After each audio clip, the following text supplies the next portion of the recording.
जनपद औरैया में विगत दिनों से नुमाइश मैदान में मनाए जा रहे देवकली महोत्सव के क्रम में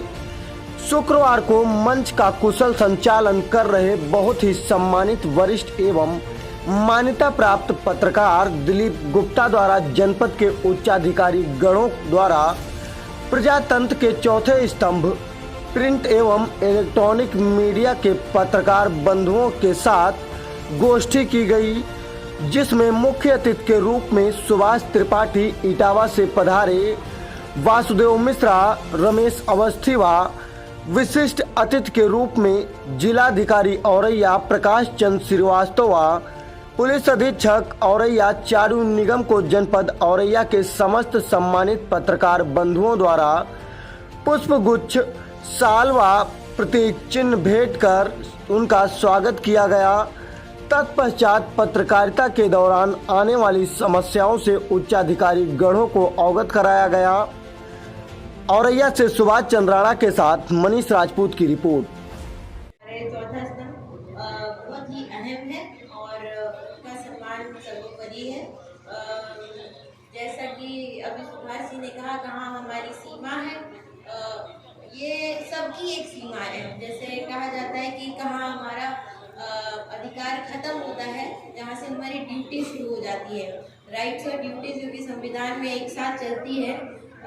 जहाँ पे हमारा अधिकार एक चीज़ को दिखाने का, बताने का, बोलने का, इंटरप्रेट करने का खत्म होता है, वहीं से हमारा एक दायित्व शुरू होता है कि किसी चीज़ को दर्शाने से, किसी चीज़ के इस प्रकार के प्रदर्शन से जिससे किसी भी जगह कोई भ्रामक कोई भ्रांति उत्पन्न होने के कारण माहौल ना खराब हो जाए, तो उसकी जहाँ तक अगर सब लोग जानकारी रखते हैं और उसको मद्देनजर रखते हुए, ध्यान रखते हुए पत्रकारिता करते हैं, तो उसका मुझे नहीं लगता कोई भी अधिकारी और अभी वर्तमान में उपलब्ध जनपद में अधिकारी इसका विरोध करेंगे कभी भी। इसका सभी लोग सम्मान करते हैं, हाथ जोड़कर इसका मुझे लगता है स्वागत करते हैं कि सबको एटलीस्ट जानकारी रहे, ताकि हम जनता की आवश्यकता अनुसार उस तरीके से आप लोग के सहयोग से कार्रवाई कर सके। बहुत ज़्यादा ना कहते हुए आप सभी को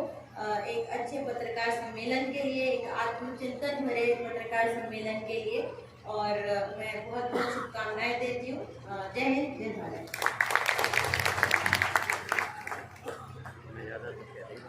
बहुत बहुत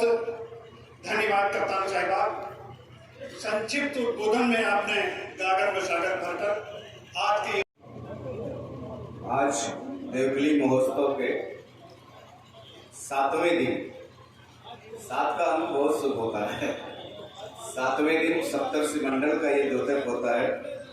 और सप्तर्षि जो हमारे 7 ऋषि हैं, उनके आशीर्वाद से ये संयोग प्राप्त हुआ है कि हम आप एक दूसरे के सामने बैठें, एक दूसरे को सुने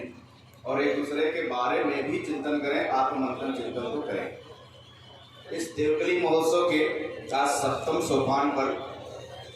आपके द्वारा आयोजित इस पत्रकार सम्मेलन की अध्यक्षता कर रहे अध्यक्ष महोदय माननीय श्री ब्रजेश कुमार दुबे जी,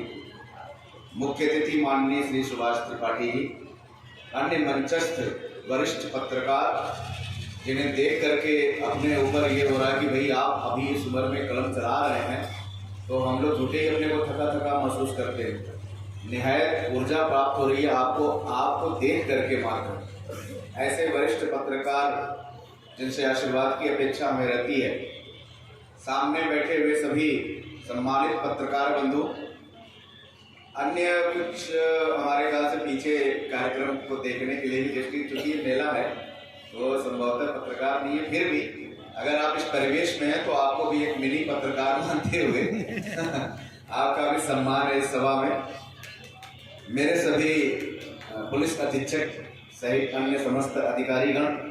और किसी न किसी भी रूप में इस पंडाल में उपस्थित हमारे दिव्य आत्माएं, हमारे पूर्वज जो कहीं न कहीं हमें विलोकन करते रहते हैं, हमारा कि कर क्या रहा, हमारे परम श्रद्धेय ईश्वर और हमारे परम श्रद्धेय गुरु जी। इस देवकली महोत्सव हो या आजादी का अमृत महोत्सव हो या प्रशासन के सामने कोई भी एक चैलेंज हो,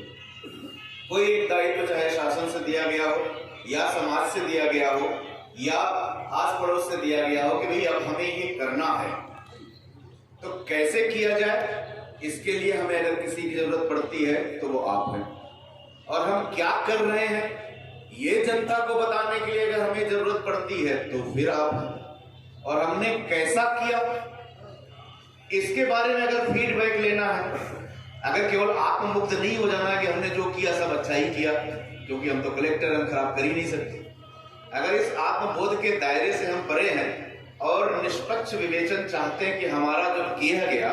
उसे लोगों में क्या मैसेज गया है, यानी फीडबैक क्या है, तो फिर आप